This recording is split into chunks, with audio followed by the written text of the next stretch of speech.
বাঙালি মায়েদের কাছে ছেলে পরনারীর সঙ্গে পরকীয়া করলে যতটা না কষ্ট পায়, তার চেয়ে যদি সে তার ঘরের স্ত্রীকে পরম যত্নে আগলে রাখে, তার চেয়ে বেশি কষ্ট পায়।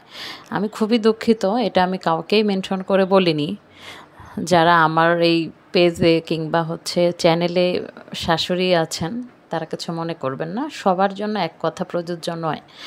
এটা বলার পেছনে কারণ হচ্ছে, একজন মা পরম যত্নে তার ছেলেকে লালন পালন করে, এটা সত্যি। আমরাও জানি মায়ের কাছে তার ছেলে অনেক বেশি আদরের, অনেক ভালোবাসার মানুষ, খুবই স্বাভাবিক। কিন্তু সেই সন্তানকেই প্রতিদ্বন্দ্বী ভাবতে শুরু করেন যখন সেই ছেলেকে বিয়ে দিয়ে তিনি ঘরে একটা বউ নিয়ে আসেন।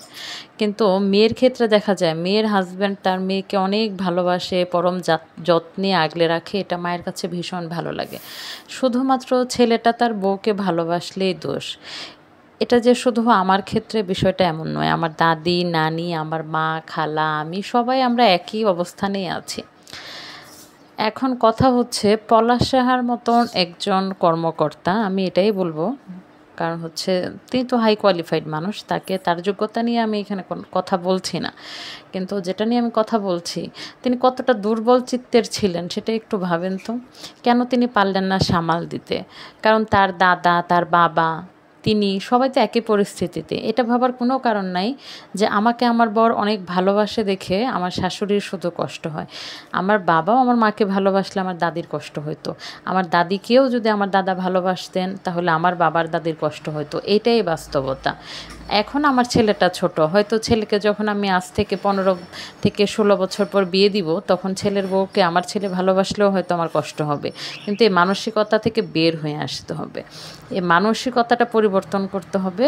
এবং এখানে ছেলেদেরকে বলি, আপনারা একটু দৃঢ় মনোবল হন। আর যারা আপুরা আছেন, তাদেরকে আমি একদম বিশেষভাবে অনুরোধ করি, অনেক কিছু স্যাক্রিফাইস করতে শিখুন। দেখেন, একটা সংসার না শুধুমাত্র গদগদ হয়ে ভালোবাসাতে টিকে থাকে না। একটা সংসারে ভালোবাসার পাশাপাশি তার হাজব্যান্ডের মানসিক যত্নটাও তাকেই নিতে হয়। আপনি বলবেন যে সে তার মায়ের কথায় উঠে বসে, আরে বোন, সে তার মায়ের কথায় উঠবে বসবে না তো কার কথায় উঠবে বসবে? আপনার আমার কথায়? আপনার আমার সাথে কয় বছরের সম্পর্ক? তার মায়ের সঙ্গে তার জন্ম জন্মান্তরের সম্পর্ক, তার বোনের সঙ্গে তার জন্ম জন্মান্তরের সম্পর্ক। এত সহজে কি সে সেটা ফেলে দিবে? তার চেয়ে ভালো হয় ছেলের পরিবার হন আর মেয়ের পরিবার হন, দুই পরিবারের মানুষই অনেক সচেতন হয়ে যান। দুজন মানুষকে যেহেতু বিয়ে আপনারা দিয়েছেন, তাদেরকে একটু সুখে শান্তিতে সংসার করার একটা উপযুক্ত পরিবেশ তৈরি করে দিন। এটাই আমার সবার প্রতি বিনীত অনুরোধ রইল। আমি নিজেও অনেক সাফারার। গত 10 বছর আমি নিজেও অনেক পরিস্থিতিকে পড়েছি, সামাল দিয়েছি। আমার হাজব্যান্ডকেও দেখেছি নানা পরিস্থিতিতে পড়তে। সব কিছুর পর আলহামদুলিল্লাহ ভালো আছি, ভালো থাকতে চাই।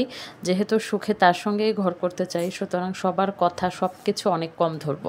সবার জন্য রইল অনেক অনেক ভালোবাসা। সবাই সাথে রান্নান ব্লগ চ্যানেলের পাশেই থাকবেন। সবার জন্য রইল অফুরন্ত ভালোবাসা। যারা নতুন আছেন, প্লিজ আমার চ্যানেলটা ফলো কিংবা সাবস্ক্রাইব করে দিবেন। এবং সবাই অনেক অনেক ভালো থাকুন, পরিবার পরিজন নিয়ে সুখে থাকুন। আল্লাহ হাফেজ।